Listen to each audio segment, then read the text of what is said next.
Dhe ka pasur raste që këta patriarkë edhe i kanë dënuar përse i kanë thënë ti shkëputesh, pra ik dil vete. Po. Dëbim. Dili për Zot vetes. Pra i ka dhënë lirin. Dëbimi ka qenë me liri. Se ku kemi përfunduar? Pra dëbimi ka qenë me liri, nuk ka qenë me burgosje. Dhe dënimi ka qenë liria. Sepse liria është përgjegjësi. Pra provoj ta mbash përgjegjësinë. Pra dënimi më përpara ka qenë përgjegjësi. Shumë e bukur. Dënimi ka qenë liria. Kurse sot nuk është dënimi liria. Sot dënimi është mungesa e përgjegjësisë. Pra hyrja në këtë formën patriarkale. Por ka edhe nga tra patriarkë cilët nuk mbajnë asnjë përgjegjësi. Pa quhet patriark një njeri që nuk mban përgjegjësi? Po, sepse ai është patriark, sepse ai po e drejton këtë. Pra ai e drejton punën. Po ai s'mani si thotë, bëni si doni, bëni ç'a doni, ndash ndërziuni ndër vete, ndash mos e ndërzini, mua duhet të më sillni këto. Pra unë dua që për çdo ditë kaq grur, kaq misër, kaq ashu, kaq domate, kaq patate, kaq speca, nga këto që kemi mbjell, unë i dua këtu. Kaq do shisni, kaq do mbani. Dua kaq lek këtu. Se si e bëni, ndaç i bëni me të shitur lekën, ndaç shisni zarzavatet, ndaç shisni veten, unë dua lekën. Sepse unë dua të shëtis me makina të bukura, unë dua të dal te kafja e fshatit dhe thonë që ky është patriark, ky është be, ky ja ka mbledh të gjithëve, do i mban kështu. Njëta që kemi edhe me këtë patriarkun që kemi sot në krye të shtetit. Edhe me ata që kanë qenë para këtij. Pra, nuk kanë mbajtur asnjë përgjegjësi. Kanë thënë që unë drejtoj, po përgjegjësi nuk kanë mbajtur. Bëj ç'të duash dhe ka vjedhur, e ka prur në shtëpi. Patriarku e ka pranuar. Në momentin që është zënë, patriarku ka thënë, ky e ka fajin, le ta mbaj se ky e vodhi, unë s'di gjë. Pra ç'është, jetojmë në shoqëri patriarkale dhe shteti është patriarkal. Po. Sidomos te neve. Është totalisht patriarkal. Dum babën. Ne na Haxhi Qamilista dum baba. Ne kemi ndonjë gjak Haxhi Qamilisin. Haxhi Qamilin dhe neve themi që prandaj vim te ajo Haxhi Qamil. Po iku ky kush do vi? Sepse ne nuk rrim dot. Po. Pra iku sultani tha Haxhi Qamili tha. Po ku do vemi pas sultanit? Po pikërisht, pra kjo është edhe kjo. Edhe ne thot. Kur ti thua njerëzve, "Ora hajt ta rrëzojmë këtë që është." Ta thon, "Po kush do vi tjetër më dha?" E dikush është më e keqja o ton. E keqja nuk është po kush do vi tjetër, se kjo është frika ndaj panjorëse të shumë bukur ti. Problemi është që këta tërhiqen nga instinktet e urrëties të lindura dhe të trashëguara vit pas viti. Më beso diçka. Në rastin e Edi Ramës, vlla, këtë e kam bindje, se e kam të provuar në kurriz. Në rastin e Edi Ramës, për të folur në raport me zgjedhjet, do iki ky, po kush do na vi, e di cila është pyetja. Nuk është as pyetje, është fjali thirrmore. Do më thënë, ti thua që ti ke Edi Rama dhe të vi prap Sali Berisha. E kupton çfarë intonacioni? Do të thënë ti ke Edi Rama dhe të vi Sali Berisha. Po pavarësisht emrit, është ajo mungesa, pra duam një baba, duam një udhëheqës. Duam patjetër një patriark. Pra neve ndjejmë mungesën e patriarkut dhe kemi nevojë pra sepse nuk e njohim lirinë dhe kemi frikë nga liria. Sepse nuk na dënon askush me liri. Pse nuk na dhe ky patriarku heq përgjegjësitë, pra ka marrë këto përgjegjësi dhe ne kemi zgjedhur këtë patriark, por raporti që ne kemi me këta patriarkët që na drejtojnë. Dikur Nano, pastaj Berisha, pastaj Rama, e këta tjerë. Është si puna e asaj lidhjes që ti ke, pra si puna një martese burr grua.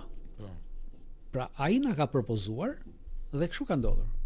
Të vim sërish ajo që folëm te propozimi, pra. Ata kanë propozuar veten e tyre te neve. Dhe neve i kemi dhënë votën dhe atyre ju kemi mbushur mendjen që ata e kanë gjithçka në dorë. Pavarësisht se kemi neve në dorë. Po. Por ne kemi hequr dorë dhe kemi lënë fuqitë tona atyre, që bëj ti si duash, thonti. Kemi kur thotë bëj zemër si duash ti, thonti. Është i vetmi moment që ti nuk duhet bësh asnjë lloj gjoja. Prit, dhe vim te kjo. Dhe do t'rregoj një Luti, një nga profetët. Po. Ishte martuar dhe jetonte larg. Vetëm kujdes me dorën se del te kamera. Po, dhe jetonte larg. Dhe babai prishit të bukurie. Kishte me 10 vite që nuk e kishte parë dhe vjen nuk e kishte parë as nusën dhe vjen edhe troket në derë të shtëpisë. Edhe i del nusja. Nuk i thot kush ishte. I thot a ke një gotuj. Edhe ajo i thot ok, nxjerr një gotuj. Edhe tek pite ujë e pyet. Moj nusë. E kujt e ti, nëse jam me filanit e lutit, po si keni punë, mos e më keq që kemi punë, s'kemi atë, s'kemi këtë, burri rropat gjithë ditën, nuk na japin atë, nuk na japin atë, u ankua direkt. E mirë, tha, ngjotha. Kur të vi çuni, thuj që erdhi baba. Edhe thuj çunit që më la baba porosi me ndru pragun e shtëpisë. Iku. Erdhi lutin darkë e tha, "Çao, ne tha, po erdhi një plak tha ishte baba jot." Po tha çao, pa hyni mrena jo tha ndër shtëpisë, po ç'a tha, më tha kështu dhe në fund tha, më pyeti për gjithatë dhe në fund tha, thuj tha lutit, me ndru pragun e shtëpisë. A kështu tha, po, merri plashkat ikte printe tu. Sa martohet sërish lutim, atë vje sërish ja. I bie derës, e njëjta procedurë, i del nusja e re. Si keni punë? Shumë mirë kemi punë. Kemë me hongër, kemë me pi, jemi të lumtur, jemi të kënaqur, boll, s'kem nevojë, të gjitha të mirat i kemi. Kur marrë më vjen thot, thuj lutit që erdhi baba dhe tha, forcoje pragun e shtëpisë. Maja dhe forcoje pragun e shtëpisë.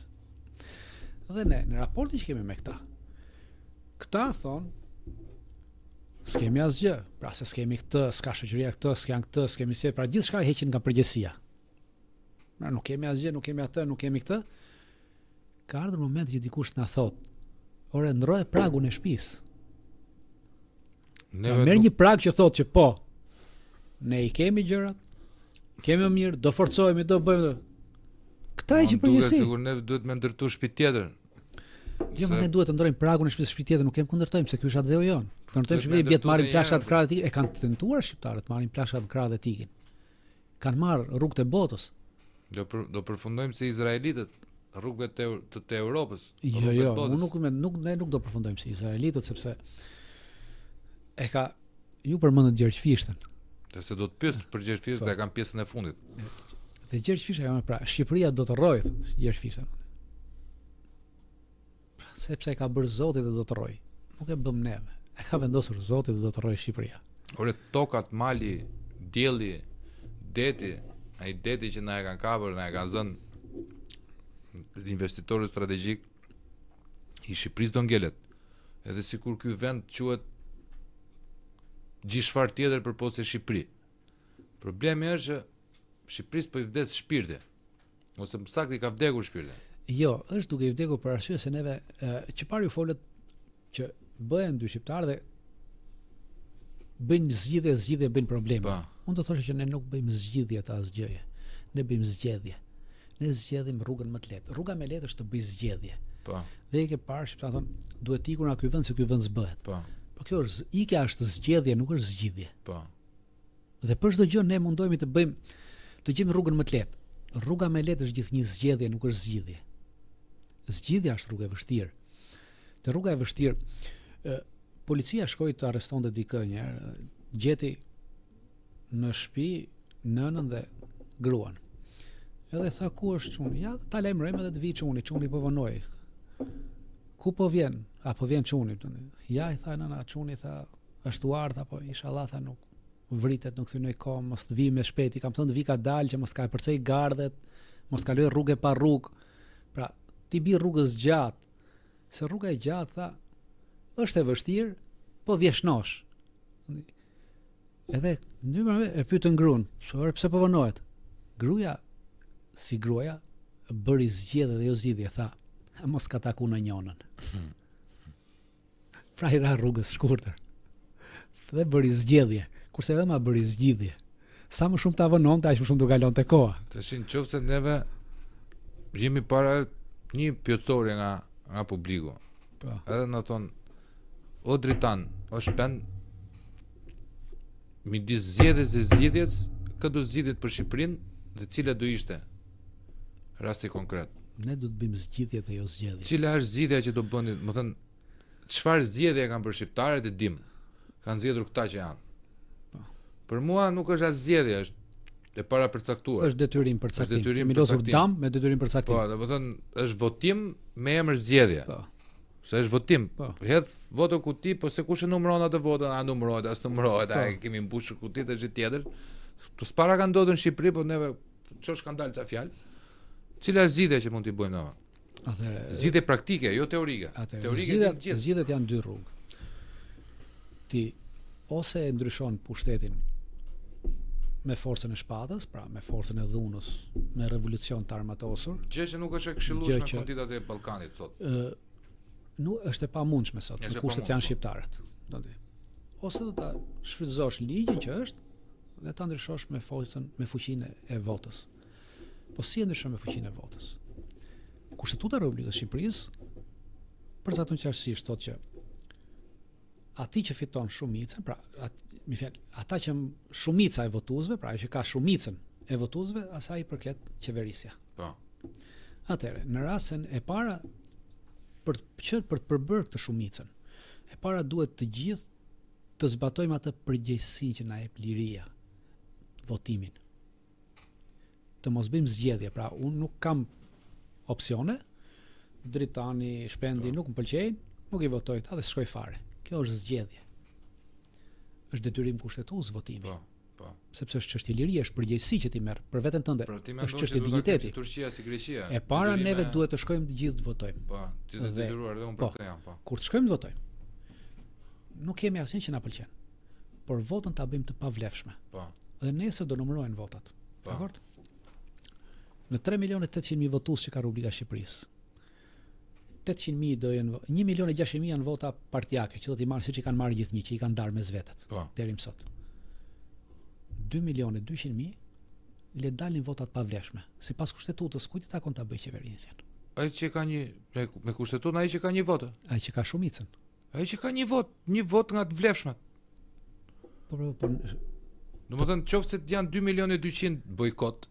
Jo, i ke votuar ti, po i ke bërë të pavlefshme, nuk janë bojkot. Po të pavlefshme. Bojkot janë të Moskosh. Po pra, ato të pavlefshmet, edhe dritani subjekti A ka 10 vota, edhe shpendi ka 9 vota. Ne nuk kemi një prag elektoral, një dysheme. Absolutisht nuk kemi. Që të thuhet që nëse bie përqindja e elektoratit 40%, nuk quhen të vlefshme. Po, nuk është shumicë kjo. Po s'është shumicë, këto 10 nuk është shumicë. Jo, ne kemi më shumë se 30 vjet që jo, hiqemi nga pakica, por çka kanë bërë? Duke mos e bërë detyrueshëm ligjin për votim. Pra duke mos vajtur askush të detyruar, duke mos vajtur në detyrim ata nxjerrin shumicën e asaj pakice që ka votuar. Po dritan, çka kanë bërë këta? Këta kanë bërë shkatruan arsimin, vëlla. Që njerëzit mos mendojnë. Po absolutisht. Po ta mendojnë këtë, masifizohen. Po prandaj masifizohen, i dalin. Ne duhet masifizojmë të dalim. Ma kur pyesin, o gash, ç'a zgjidhe ke ti? Bojkot, vëlla. Çfarë është bojkoti? Një bojkot, jo bojkot vote. Bojkoti është ti nuk shkon më në bank. Sot vendosin as kambisti, as ushtaraku, as faturinoja, as sanitarja, as nuk e diun gjitha profesionet fisnike, se turp është bësh turp, nuk është punosh, kanë bërë gjithë punë të thjeshta të rëndomta që quhen, e do t'i bëjmë po na u desh nevoja, se s'është turp punosh, turp është bësh turp. Domethënë, po të bashkohen të gjithë, ta bojkotosh çfarë do të bëjnë. Mua dhe ty, tek, na shkrin, na thyen brinjën, nuk na lën namë nishan. Po 500.000 vetave po të mblidhen në Tiranë, nuk e çati bësh, se trondisin themelet. Po kjo pra është, në rast se neve dalim, ta 2.200.000 dalin dhe i bëjnë pavlefshme këto vota. Dalin se kompromentohen. Po këtu pra është. Kompromentohen. Pra sepse shkojnë te zgjedhja dhe jo te zgjidhja. U morën me Ylli Manjanin atëra. Jo po pse e shan ti, bën si cirk, bën si klon, jo po pse te buka fëmijës, jo te pa buka fëmijës, kur ndërkohë ti merr me revoltën e zotrisë bën. Ai tha një revolt, mos m'dil ta thuash jo buka fëmijës, o debil tha. Mos thoj buka fëmijës kur ti je skllav. Se unë s'jam sot me fëmijë, po inshallah Zoti i Madh do kem një ditë fëmijë, vëlla, ti kem shëndetshëm. Të ndryshon komplet botë kuptimi, ti je heroi vajzës edhe idealit. Do të thotë, me çat fytyra do t'i dalën nëse unë i lëpi sahanin shefit tim. Ç'a autoriteti do kesh ti në shtëpi? Po problemi është kjo se sot kemi me shumicë familje aksidentale. Familje aksidentale. A quhet familja ajo që është aksidentale? Se familja është filozofi. Kanë krijuar, po ka ardhur aksidentalisht. Po. Pra e kanë pasur detyrim, familje, po është aksidentale. Kanë ardhur të familje aksidentalisht. Po. Janë njohur, kanë dalë 2 herë, kanë kryer një marrëdhënie, ka lidhur një fëmijë. Dhe mbapërin pra nuk e kanë bërë me plan, nuk e kanë bërë. Si e parashikon Shqipëri 2050? Më jepi parashikim shkurtër. Në rast se do të ecim me këto ritme dhe në këtë mënyrë siç jemi, pra në rast se sëmundja mendore do të vazhdojë të jetë sëmundje ngjitse, sepse unë mendoj që ne kemi një të marrë në pushtet, një skizofren. Dhe ky skizofren i ka bërë gjithë si veten skizofren. Dhe skizofrenët po shtohen me shumicë. Pra i bie që sëmundjet mendore që nga sëmundje ngjitse, nuk që nga sëmundje autoimune. Unë mendoj diçka tjetër. Dhe në rast, po, që ta lidh me këtë që ta bëj bashkësedim. Unë kam teorinë time që ne jemi spital i madh psikiatrik. Biles kam edhe një teori tjetër që është behavioralista. Që nuk ka rëndësi ke talent apo s'ke talent, mjafton të rrish në habitatin e duhur dhe ti vetë evolucionit ndihmon ty që ti përthitesh aftësit. Unë shpresoj që mos jemi spital psikiatrik për arsye se duke qenë spital psikiatrik mund të qellojë që të na vi dikush te dera e spitalit dhe ai të jetë në rregull. Por neve kemi komplet diçka tjetër, një mentalitet tjetër si psikiatër dhe nuk do e shohim që ai mund të jetë një person i cili mund të na ndryshojë rrjedhën. Dhe do na ndodhi si puna e atij që sepse e vlerësojmë nga ajo që ndodh, nga ajo që bën. Ishte njëri me një makinë. Edhe natën i shpohet goma. Edhe ndalon në një vend edhe binte edhe shi e heq gomën. Edhe vët gomën në rezervë. Kur vë gomën në rezervë i kishin humbur ja dy dadiçekja, kishte marrë dhe ujit. Edhe s'po dinte se të bënte. Kur i ngjon dy zëra të një, edhe kthen kokën, ishte një godinë dhe ishte me hekur kështu edhe po ç'a është kjo këtu? I thon ata kjo është çmendin, spital psikiatrik. Po ju thonë, ne ato jemi pacientë ata dy. Po mirë, thot çalli, thot kështu. I thot njëri prej tyre. Po merr nga i dadiçek te secila gomë dhe vëria kësaj dhe ikën deri në shtëpi. Më dha në rregull, edhe i thot, ore tha, po juve tha s'qen ki budallë tha. Jo than ata budallaj e ti ne jemi të marr. Atë tjetrën e ditë me që se të spitalin psikiatrik për këto mbaroj. Ishtin dy doktor që po shkonin në një çmendin për të parë gjendjen e pacientave. Futen kat parë, bënin gjithë sikur po ngisnin makinën. Që pra që duke ndryshu marshin, duke frenu. Dhe rasti pa shpresta te kati parë. Kalon kat dytë, po të njëjtën gjë. Pas ka bë fare kura dha asnjë lloj veprime, asnjë lloj diagnoza shumë e dobët. Vën kat tret salla bosh tek njëri pacient i veshur me të bardha por rinte po sodiste natyrën. E shikojnë ta çuditur, a kupton? Ja ata njëri ti bëjmë letra, dalim se duhet plotësuar kartelat që ka çik efekt kjo trajtimi se duhet justifikuar para edhe vjedhura. E pyetën ato ky si edhe normale. Tha zotrita bëu gati, kura ka vazhduar shumë mirë, do dalësh e gjitha. Po tha un dal tha po s'po kuptoj tha. Pse ma shpjegoni tha?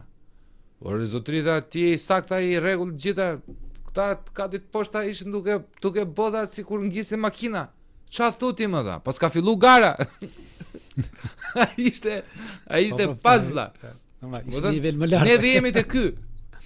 Ne shqiptarët në 112 vjet pas pavarësisë. Neve jemi ky pacienti që nuk e di akoma që ka fillu gara, vlla. Është të mërshme kjo. Po, sepse neve kemi këta që ju tha çfarë që ishin prodhimi Katowicës. Po. Është vërtet që ishin prodhimi Katowicës te le të mbesim te ky humori sërish. Po te humori më ta kalojmë dhimbjen. Me të qeshur. Ta kthejmë gëzim dhimbjen. Dhe kur mbesim te ky humori, te kjo çështje Katowicës është e puna se pse po e mbajmë kështu, pse më mbajmë. Ishte njëri dhe i thot gruas, pra Mohabet e pyet gruan e kishte se morë dhe i thot gruaja ngjot ç'do bësh ti kur të vdesun. Ai dhe thot ai ç'do bëj thot. Nuk do bëj, nuk do martohem. Jo thot ajo, të lutem të martohesh, kur të vdesun nuk ka. Po jo, patjetër do martohesh. Po mirë dhe po më i kusht ajo, po. Të martohu kur të më thahet mua dheu mbi varr. Po mirë, do ti vdes gruaja.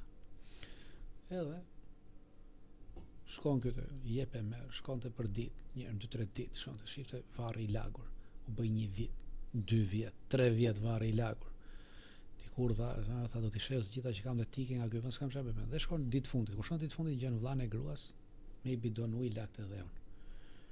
Po ti se jam ka lënë motra amanet tha që ta lag dheun tha sa ti jem gjallë. Edhe këta na i lan ata që Katovica dhe këtë po bëjnë. Pra neve na thanë që dolëm në demokraci, dolëm në liri, jeni të lirë, por nuk mund ta gëzoni lirinë derisa të thahet dheu. Amanet Ramizi na kanë lënë këta mbrapa që po na i lagin dheun dhe neve presim kur të thahet dheu. Prandaj duhet ose të kontrollojmë më mirë ose të reagojmë fuqishëm.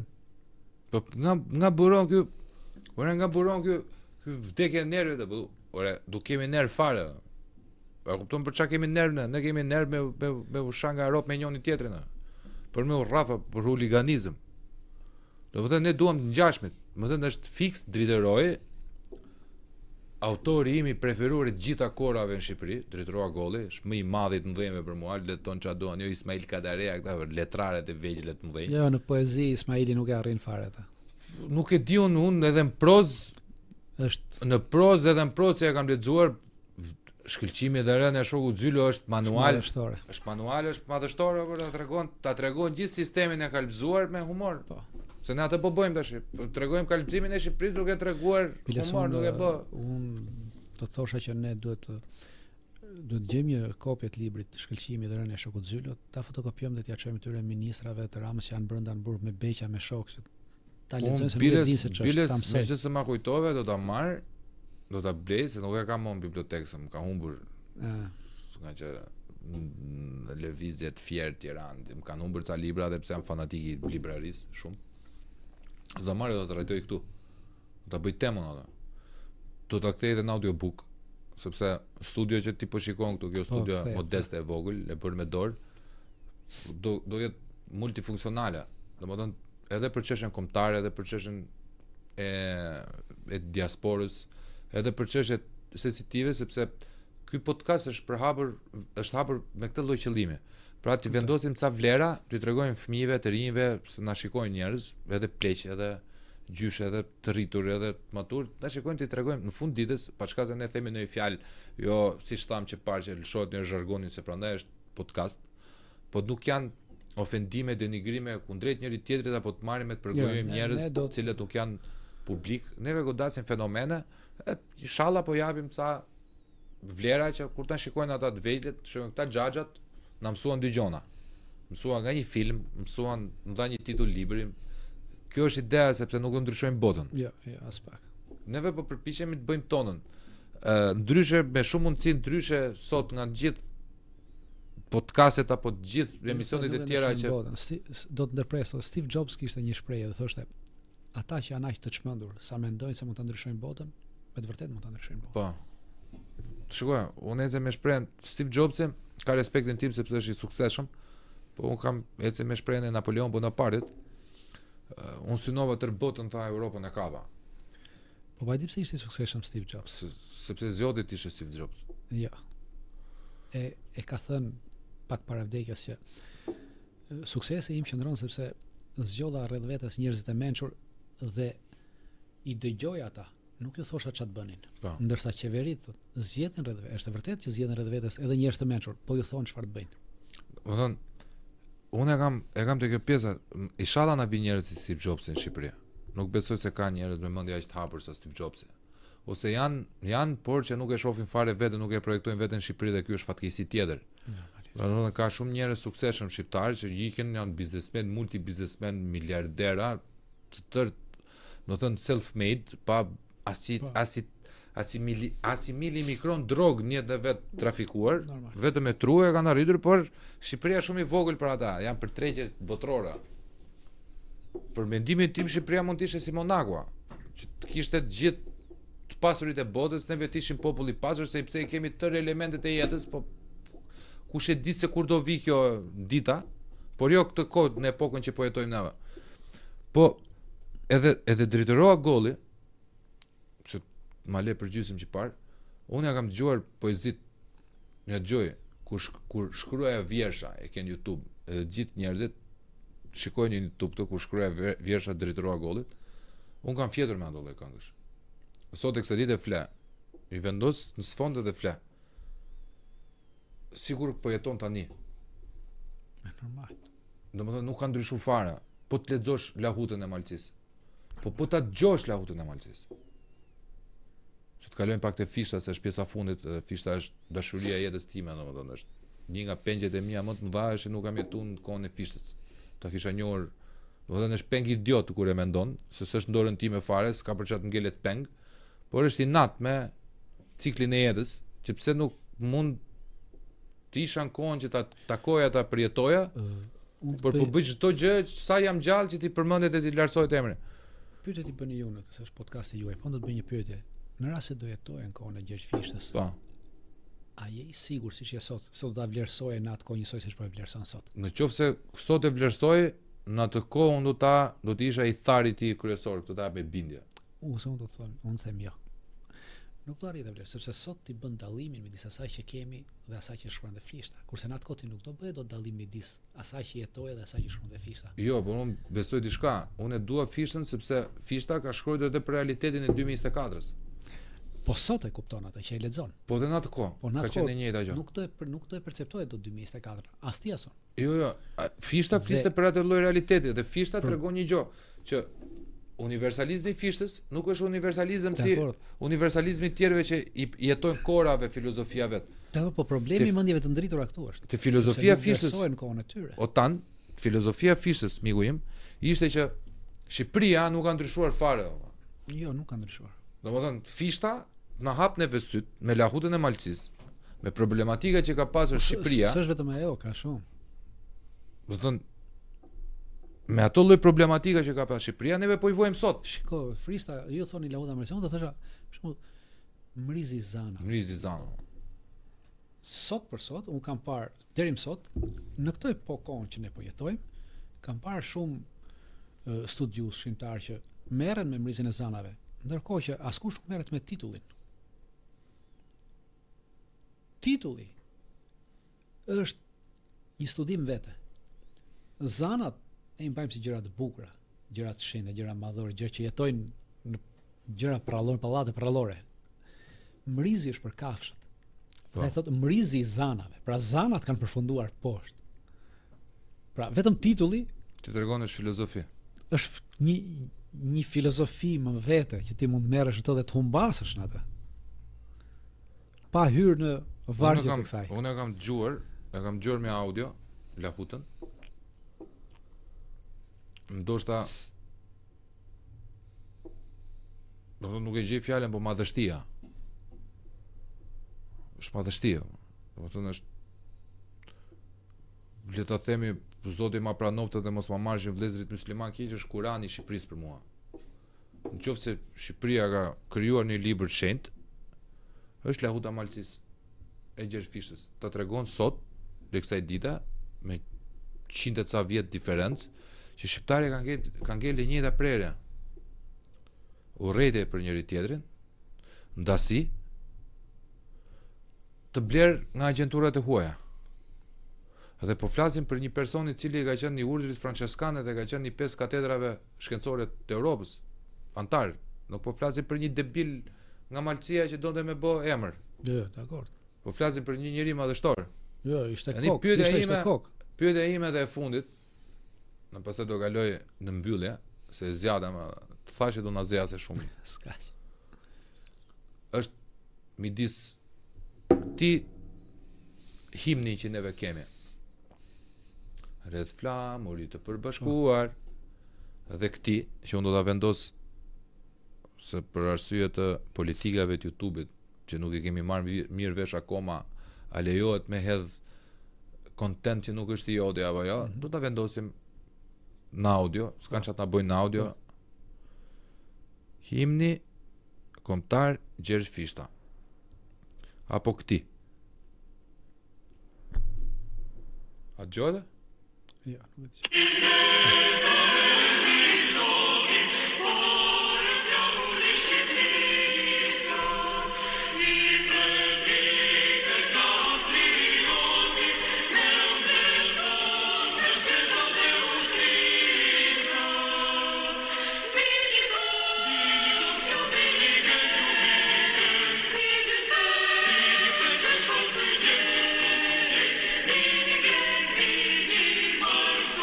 ngre mishën.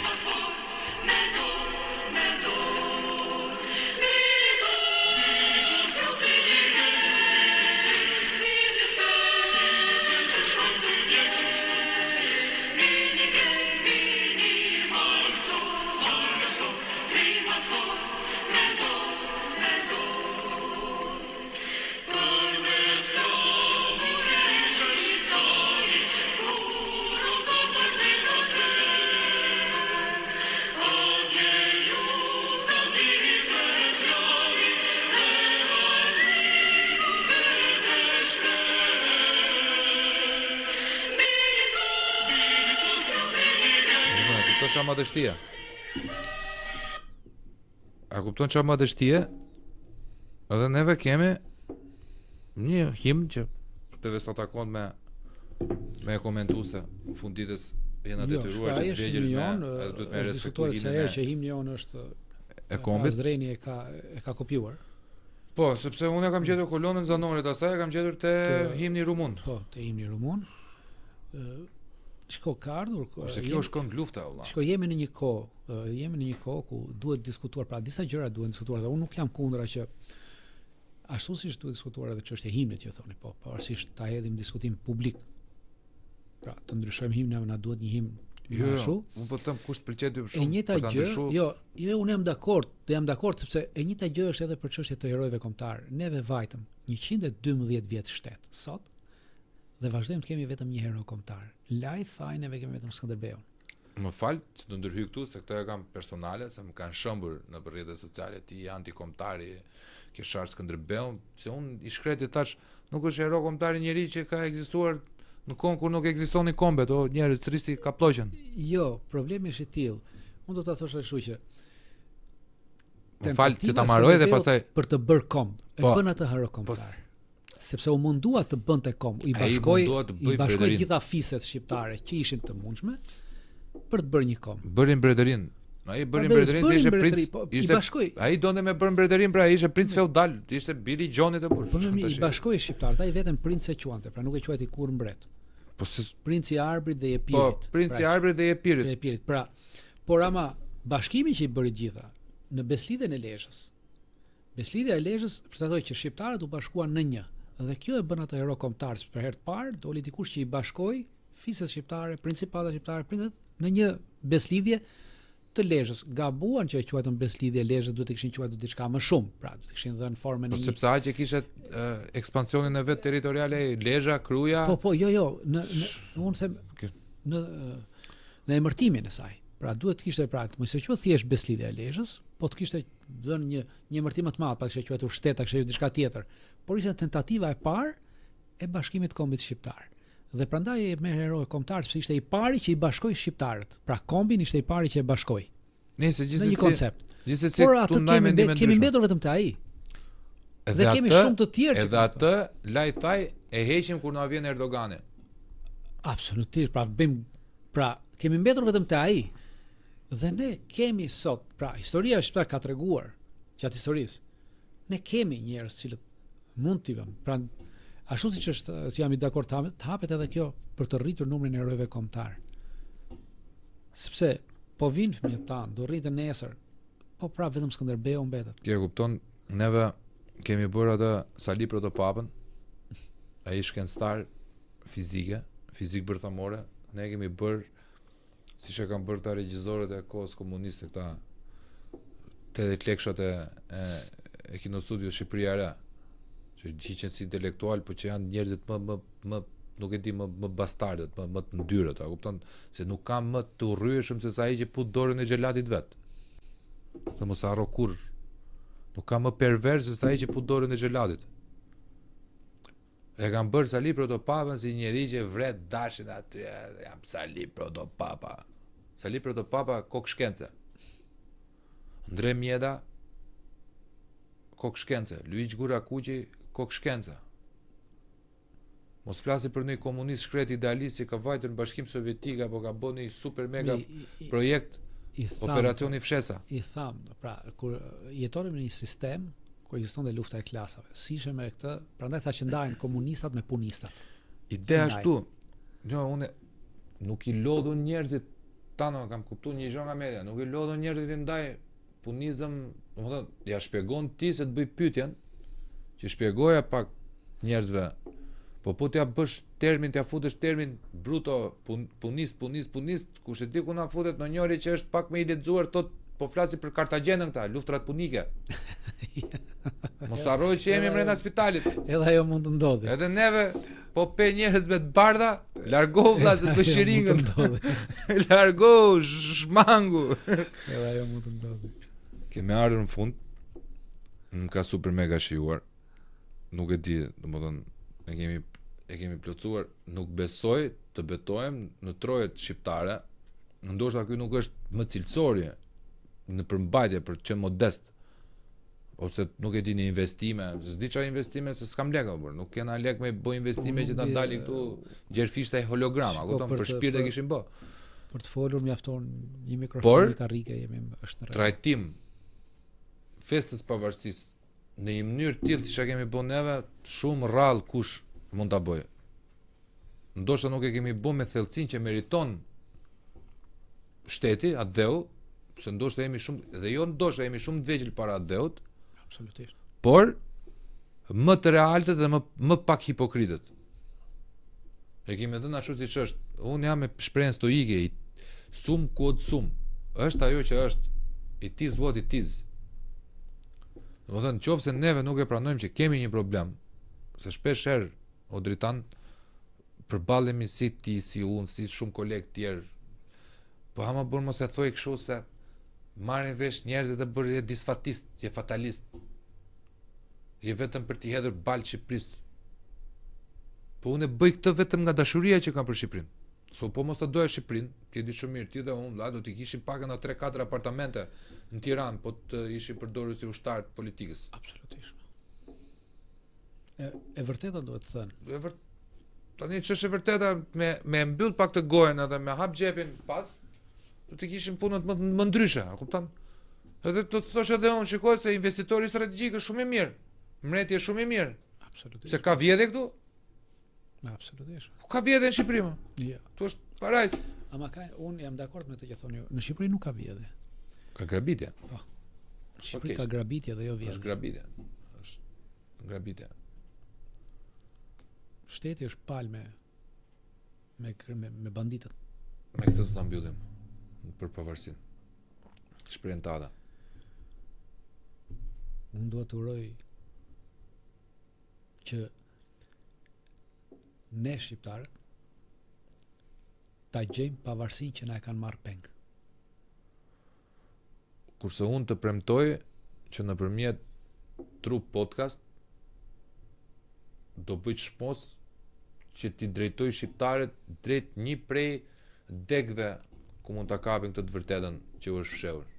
Do bëj çmos. Unë do ju uroj që ta bëni këtë. Domethënë patriotët janë ca me armë, ca të penës, ca unë kam zgjedhur të jemi penës.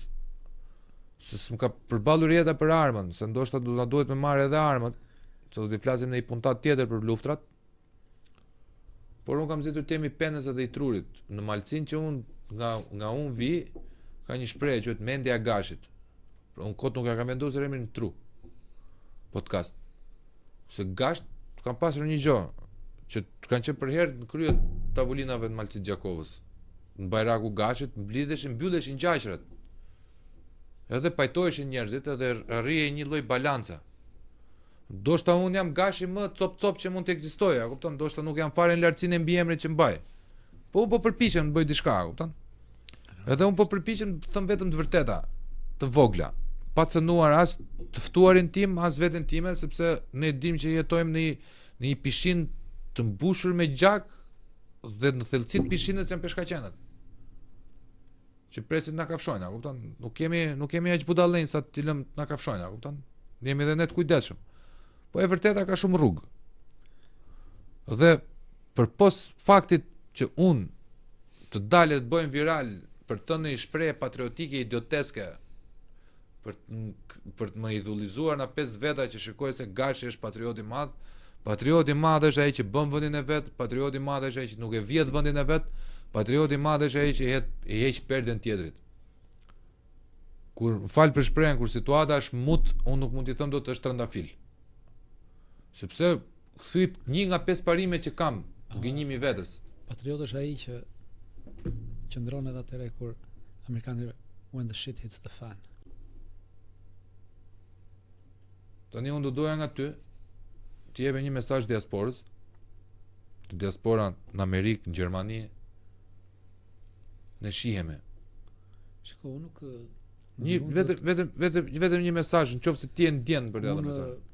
Do të thosha që diaspora duhet ata të mos e ngatarrojnë dashurinë ndaj Dheut me mungesën e Dheut. Elaboroj pak lutem. Sepse ai që ikën jashtë atë Dheut, e ndjen shumë mungesën e atë Dheut. Po. Dhe ndjenja e mungesës e bën emocional. E bën emocional dhe i duket sikur është dashuri. Po. Po dashuria nuk ka të bëjë me ndjenjën e mungesës. E kuptoj. Pra, duhet mos e ngatarrojnë ndjenjën e mungesës me dashurinë. Sepse nga ndjenja e mungesës bëhen emocional dhe të ndikuar shumë dhe gabojnë në vendimet e tyre. Por duhet ta shohin ndryshe, pa jo si mungesë, por ta shohin si dashuri. Dhe ai që ka